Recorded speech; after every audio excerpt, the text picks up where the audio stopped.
इसलिए कुछ जगह झूठ बोलने में पाप नहीं लगता, 8 जगह झूठ बोलने में पाप नहीं लगता। इसलिए भगवान झूठ बोल दो, कह दो हम नहीं दे पाएंगे आपको। कहां कहां झूठ बोलने से पाप नहीं लगता? कहा स्त्री सुनर्म विवाहे चा भृत्यर्थे प्राण संकटे और गौ ब्राह्मणार्थे हिंसायाम नानृतम स्याजुगुप्सितम। कहा स्त्री के साथ हास परिहास करने में अगर झूठ बोल दिया जाए तो पाप नहीं लगता, अथवा हंसी मजाक में कोई झूठ बोल दिया जाए तो पाप नहीं लगता। विवाह में कन्या आदि की प्रशंसा करते समय अगर आपकी प्रशंसा करने से किसी कन्या का विवाह अच्छे कुल खानदान में हो जाए तो पाप नहीं लगता। चौथा, अपनी जीविका की रक्षा करने के लिए अगर हिसाब से झूठ बोला जाए तो पाप नहीं लगता। पांचवा, प्राण संकट उपस्थित हो जाए, अपने प्राण की रक्षा के लिए झूठ बोला जाए तो पाप नहीं लगता। छठा, गौ माता की रक्षा करने के लिए झूठ बोला जाए तो पाप नहीं लगता। सातवा, संत महात्मा की रक्षा करने के लिए अगर झूठ बोला जाए तो पाप नहीं लगता। और सातवा, किसी प्रकार के संकट में पड़े हो, मृत्यु बाधा उपस्थित हो जाए तो आपके असत्य भाषण करने से अगर किसी का भी प्राण बचता हो तो वहां पाप नहीं लगता। इसलिए भगवान है झूठ बोल दो, पाप नहीं लगेगा। राजा बलि ने कहा गुरुजी आप तो जानते ही हो, मैं तो सबको देता हूं, अगर ये भगवान है तो मेरा सौभाग्य जो दुनिया को देता है वो हमसे मांगने आए, और कोई साधारण महात्मा है तो हम तो देते रहते हैं दान को। तो दोनों स्थितियों में लाभ हमारा, इसलिए गुरुजी हमको रोको ना, हमको बहुत डर लगता है संत महात्माओं से, ब्राह्मणों से कहीं श्राप न दे दे। इसलिए अब हमने जो कह दिया वो कह दिया। कमंडल में बैठ गए, संकल्प नहीं होने देंगे। भगवान ने कुछ जैसे डाला तैसे एक आंख चली गई शुक्राचार्य जी।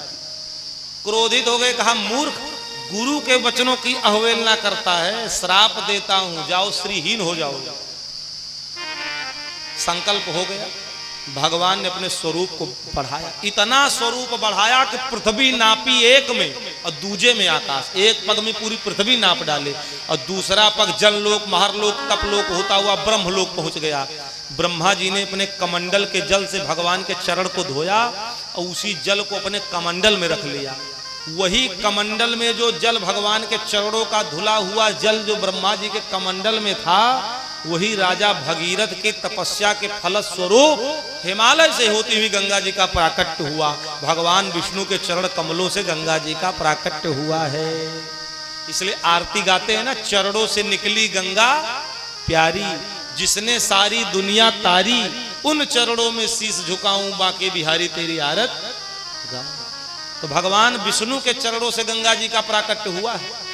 इसलिए गंगा जी का दर्शन करो तो भगवान विष्णु के चरणों को जरूर याद कर लिया करो कि वही गंगा है जो भगवान विष्णु के चरण कमलों से निकली है। अब तीसरा पग भगवान कहते कहां रखूं बलि, तुमको तो अहंकार था कि 3 पग तो कुछ नहीं होता, 2 ही पग में सब नाप डाले, पृथ्वी आकाश पाताल सब नप गया। अब तुमको नर्क में जाना पड़ेगा क्योंकि तुमने संकल्प किया है, और संकल्प करके कोई उसकी पूर्ति न करे तो उसको नर्क में जाना पड़ता है। नर्क जाने के लिए तैयार हो जाओ, और नहीं तो बताओ हम तीसरा पग कहां पे रखें। तो राजा बलि ने कहा महाराज पदम तृतीयम कुरुशिष्ण में निजम। महाराज अभी दाता तो शेष बचा है, हमको भी नाप लो, अभी हम तो बचे ही हैं। जैसे इतना कहा हमको भी नाप लो, यही बात भगवान को जच गई, यही बात भगवान को अच्छी लग गई।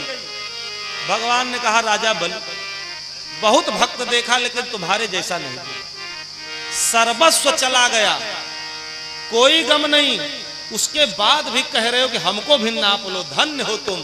अब तक हम तुमसे मांगते थे, अब तुम हमसे मांग लो, हम तुम्हारी भक्ति से प्रसन्न हैं, मांगो क्या चाहिए। भगवान प्रकट हो गए। राजा बलि चरणों में गिर गए, कहा भगवान अगर देना चाहते हो तो हम आपका दर्शन सदा सर्वदा करते रहें। भगवान ने कहा जाओ तथास्तु, तुम पाताल लोक के राजा बनोगे, हम तुम्हारा गेट कीपर बनेंगे, पहरेदार, सिंहासन पर बैठे रहोगे, दरवाजे पे खड़े रहेंगे, सीधे हमारा दर्शन तुमको प्राप्त होगा। तो भगवान राजा बलि के पहरेदार बन गए।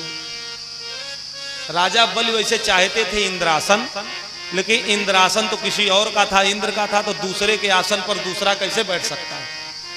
तो भगवान ने वो आसन दे दिया इंद्र को, इंद्रपुरी ले करके जो यश कीर्ति देवताओं की छीन लिए थे वो इंद्र को वापस कर दिया। और राजा बलि को पाताल लोक का राजा बना दिया। तो अपनी सोची होत नहीं हर सोची तत्काल, और बलि चाहत है स्वर्ग को भेज दियो पाताल। तो भगवान को जो करना होता वही करते, जो सत्य होता वही करते। तो भैया पाताल लोक का उनको बना दिया राजा, भगवान बन गए पहरेदार। और अपने बड़े भाइयों को जो उनकी यशकीर्ति राजा बलि छीन लिए थे सब कुछ वापस कर दिए। इस प्रकार से जो इस वामन भगवान की इस कथा को सुनता है उसके जीवन में सुख शांति आनंद को प्राप्त करता है और जीवन प्रसन्नतामय होता, किसी चीज की कमी नहीं होती। बोले वामन भगवान की जय हो।